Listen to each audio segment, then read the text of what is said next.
Hello everyone, it is Darkseeker here again, welcome back for another video, and it is time to rejoice, it is time to celebrate because Seedlock is a thing of the past. Yes, Blizzard have banned the Demon Seed in WoW mode, and yes, there are some people who would say that that's the easy way out, that Blizzard should have nerfed the card instead, looked at redesigning it. Instead they've banned it. I'm okay with that. Because ultimately, my Hearthstone experience now is so much better. In the last few weeks, I've played less Hearthstone. I have found it hard to engage with the wild meta. But now, it feels like a breath of fresh air. It really does. It feels like a new meta. And there are people on Twitter posting the same sentiment, saying that just everything is so much more engaging now. You can play those control decks that we couldn't play for weeks. So I'm really thrilled, and I'm going to say well done to Blizzard for listening to the community eventually, taking on the feedback eventually, and actually doing something productive. It took us a while, and maybe the next mini set is going to cause us problems again. Who knows what Blizzard has planned, but for now, let's take this win, let's enjoy the meta while we can. So, today, I am playing Jade Druid, courtesy of PiramidHed's from Hearthstone. Now, you all know that Shadowwalk Shaman is my favourite deck to play in Hearthstone, but before Shadowwalk Shaman, my favourite deck was Jade Druid, and I've hit Legend over the years with it a number of times.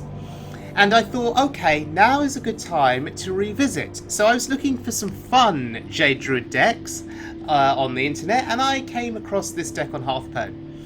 So, double Jade Idol for those big green men in the late game, although given how fast some games can still be, with Questline Pirate Warrior for example, you're probably never going to get to that stage. But if you ever do, big green men is an option.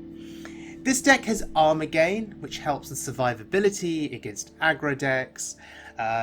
You've got Vargoth in this deck to go with Oaken Summon, so you recast it. I absolutely love that. Speaking of Vargoth, it's his music, his theme rather, that you can hear in the background. Interesting theme, right? And there are double Yogg and Cthulhu in this deck. That's Cthulhu the Shattered, by the way. A nice little late game finisher, if you ever get to that point. Double Yogg is just fun shenanigans, unpredictable, you love to see it. So let's have a look at this deck in action then. And our first opponent here is a Druid. So if it's a Druid, you're thinking Alignment Druid.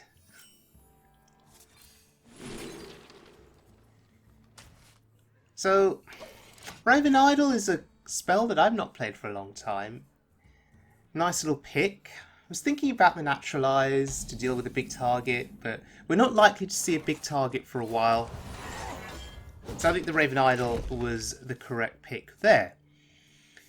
So, once alignment comes down by turn 7, or before, if they ramp, what do we need to look out for from their deck, specifically? And if our cards are going to cost 1 mana, how can we take advantage of that with our deck? I think that's the question. So, Jade Blossom for our own ramp here, I think is helpful, although that's going to get nullified when they play their alignment. Because we'll go back to having 1 mana. Probably should have played the Raven Idol first. So, just to see what we get. But, fair enough. Poison Seeds is my pick because I am expecting eventually, once alignment gets played, I am expecting them to play a load of stuff on their board, which I may need to neutralise through Poison Seeds. This deck does not run Poison Seeds naturally, so you may well struggle to deal with big minions. Ferocious Howl, a little bit of armor gain here, which is fine. Nothing much else to do. What I really want is my Oaken Summons so I can get a Vargoth on the board through that. That's the dream, right? Oh, here we go with the ramp. Biology project. Another one. You know what's coming then, right? And the coin for good measure. So quite a resource commitment to get to the Celestial Alignment. But now we have a one-cost Ultimate Infestation. Interesting. Do I want to dump Lunar Eclipse, one copy of it, just on my own minion? So I can play Ferocious Howl this turn. We will end up then with 10 cards in our hand and we will mill a card next turn. The danger is we mill a Cthulhu card, which is problematic. Or do I just play the Marauder here and not do much else? This is a hard turn for me to ponder, but I'm thinking I need the card draw. I want more cards in my hand. I want more options for when they go off on a big turn. So we're going to do it. We're going to do it, and we're going to hope that we don't burn a Cthulhu piece on the following turn. Now, we've just drawn double Oaken Summons, so that's pretty decent for us, but keep in mind now that the Yoggs cost 1, right? So Oaken Summons could pull out a Yogg onto the board rather than Vargoth.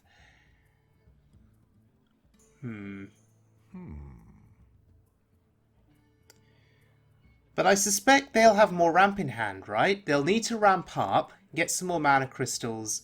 Yeah, Breath of Dreams, wow. That's fine.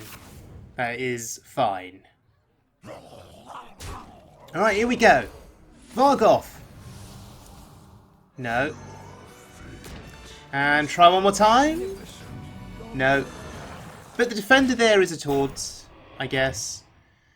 3-5 stats. Alright. I'm not sure about the defender in this deck. The aim of having it in the deck is to combo it with a 5-cost spell. So you play it for free, but how often is that actually going to happen, is the question. Instead of the defenders, there's 2 copies in the deck. Would you rather have double Poison Seeds? Is what I'm thinking.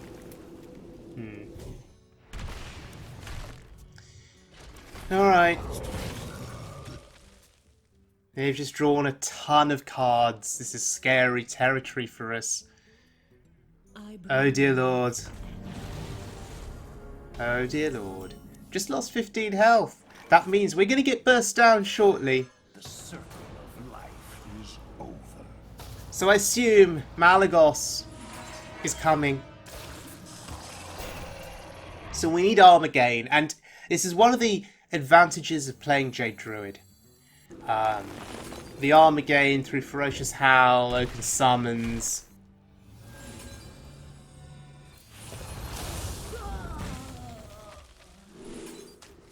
And there are other ways that we could actually gain more armour if we altered the card composition of this deck. If armour was our focus. But this is fine, I think, for now. 41 armour. I'm feeling safe-ish. That's pretty decent.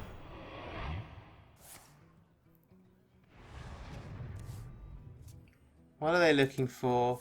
More ramp. Scary.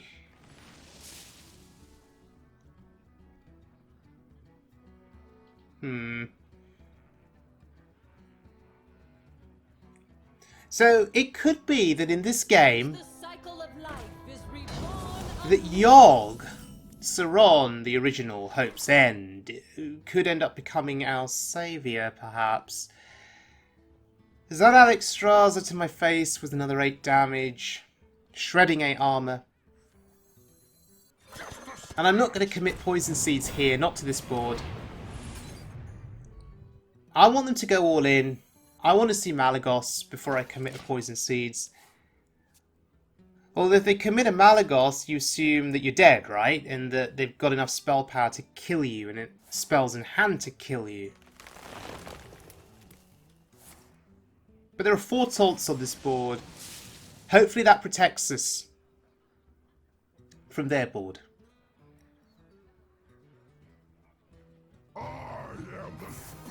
Well, there's the Malagos draw engine. I'm expecting the other original Malagos to come down and to kill us.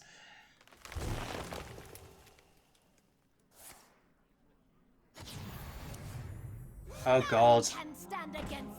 Cheap spells.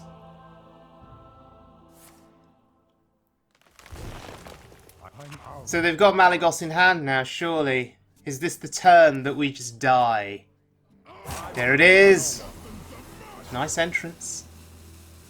Okay, here we go. 9 to the face. Another 9 to the face.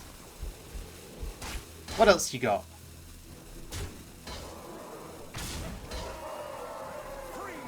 Oh, you have your own Vargoth. Behold! Oh, that's a shame. I was hoping for Behold into card draw and Fatigue, but... Anyway, this is pretty cool. Poison Seeds, board clear, love it. I won't commit the Vargoth here. So, do we win now? Their Malagos is gone. Are they just gonna armour up for the rest of the game and I'll slowly just beat them down? Sure. It's got 1 attack, I can deal with that.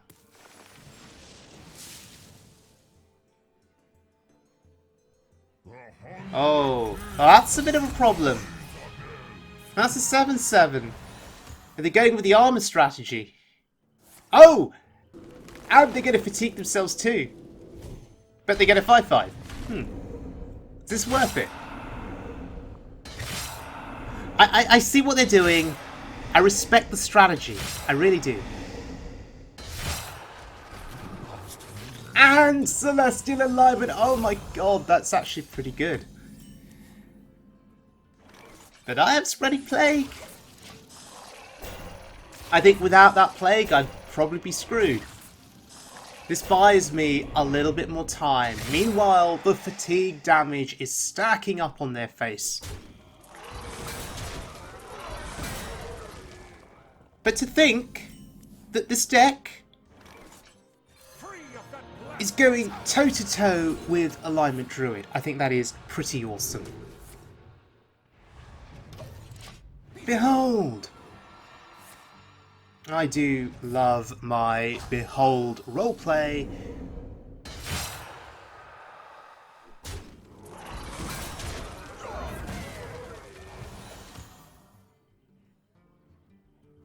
Okay, so there's still a problem though.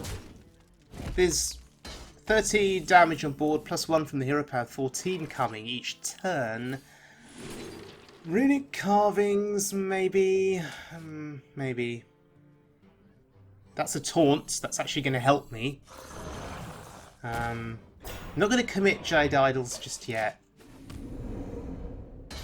Doesn't do enough. Let's just wait and see what happens here. They do the trade, okay. There's now just 8 damage on the board to contend with, plus the hero pads 9. Okay.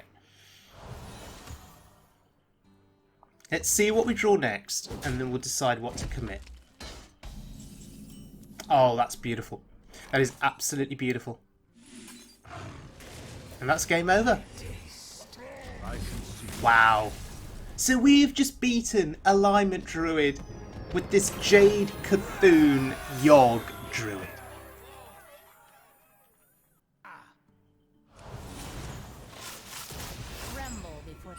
Okay, let's look at our final game. So we've beat one meta deck with this deck, and now we're facing another meta deck that is perhaps considered top tier. This looks like an Odd Hunter. What else would it be at this rank? So Odd Hunter is going to be incredibly aggressive, 3 damage hero power. Yep. is Baku, and it is indeed Odd Hunter. Alright. So this will be a real test for this deck. Can we outlast the aggression? That is the question.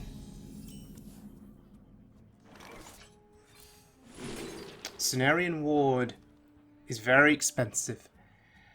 I'm tempted by Naturalize, but I'm going to take the Ward. If we survive that long, then the 8 armor is going to be absolutely massive. Perhaps will save us, bring us back into the game. But we do have a dream start. We had Nature Studies into a 2-cost Jade Blossom, and now we've ramped up and we'll be able to play the Oaken Summons next turn. And maybe from that we get Vargoth. But they're doing their thing, they're being aggressive, working through their questline. But here we go, Oaken Summons, let us see if we get lucky. I would really like the Vargoth. Drawing a Marauder there is actually fine. It improves our chances of Vargoth. No, we get the other Marauder. That's unfortunate. But it's still fine. It's a 5/10 body. They need to decide whether to commit resources to kill that or whether to still throw spells and hero powers to my face. This is the decision they'll now have to start making as this game progresses. What to do? But we're making them think. We are making them think, and kill command to the face. Wow. Yep. They know that face is the place. Ignoring my 5/10 Marauder.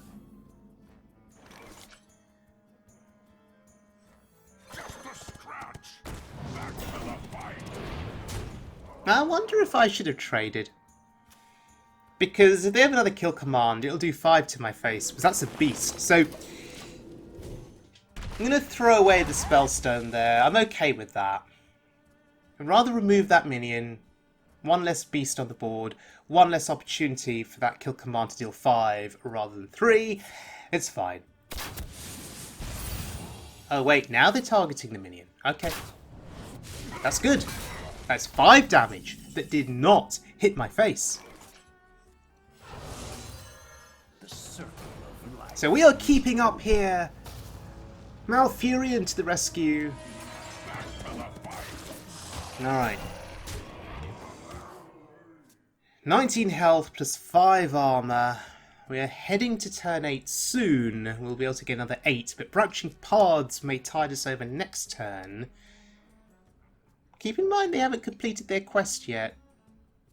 Or their quest lines, so once they complete their quest line, there is going to be more damage coming our way repeatedly with that hero power.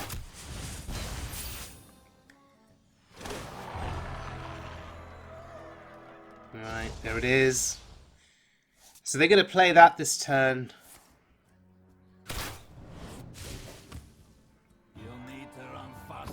Do you know, with these completed quest lines, I really prefer it if, instead of getting a 5-cost 7/7, you know, if they got a 5-cost 5/5, I think that'd be so much better. I think the 7/7 stats are too much. Remember, it's only turn 6, right? And they'd completed their quest line and played that 5-cost 7/7. Now, it's pretty powerful, all things considered. Maybe too powerful. Anyway, we can deal with it though, thanks to Branching Paths.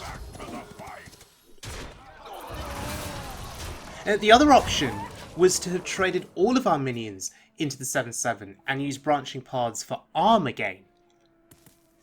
But because I've got Cenarian Ward, I don't feel too bad about that.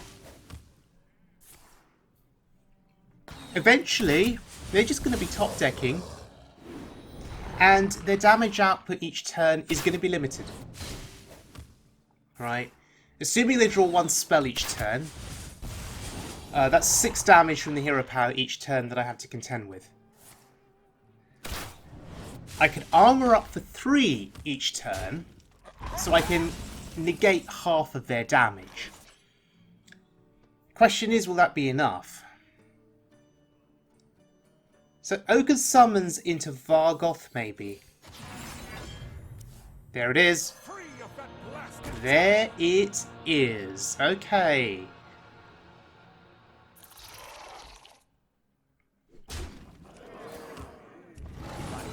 It was either that or Cenarian Ward. Behold! Okay, we get nothing. Sure. If Vargoth survives on this board, then we Vargoth into Cenarian Ward. That's the plan. I don't think Vargoth will live, though. I think our opponent will find a way to... No, they can't deal with it. Wow, they're leaving Vargoth alive. And that has just sealed the game in our favour, then.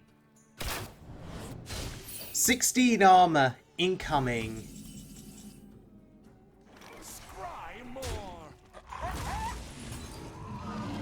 No, dinosaur. Behold! 6/6, fine, whatever. But there's a lot of stats, and if you add this all up, we have lethal. So we have to die this turn, or they're dead next turn. Or they have to find a way to clear a chunk of my board. How do you do that with 1 card in hand? What is this card? Overwhelm? Okay.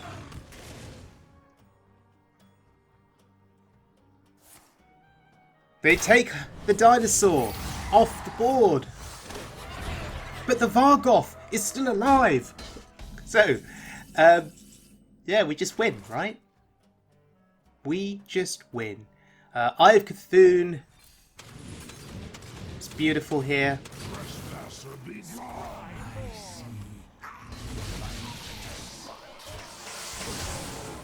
Behold! Love it. Absolutely love it. So we were able to win there on our turn 10. Okay. Ladies and gentlemen, PiramidHed's, Jade, Cthulhu, Yogg, double Yogg, Druid. What a tremendously fun deck. We beat Alignment Druid, we beat Questline Odd Hunter.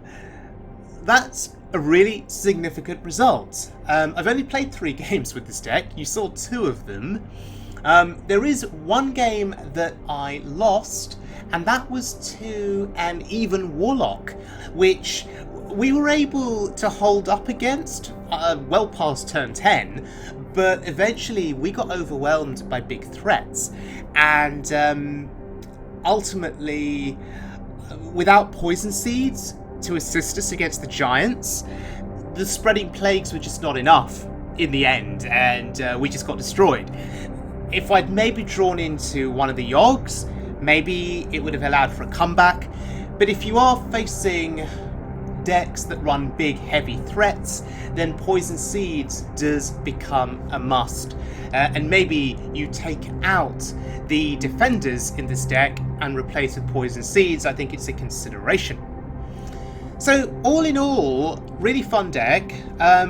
My dream is to get to a point where I can play big green men turn after turn, but I suspect that given how fast some of the meta decks are, it'll be a while until we experience that.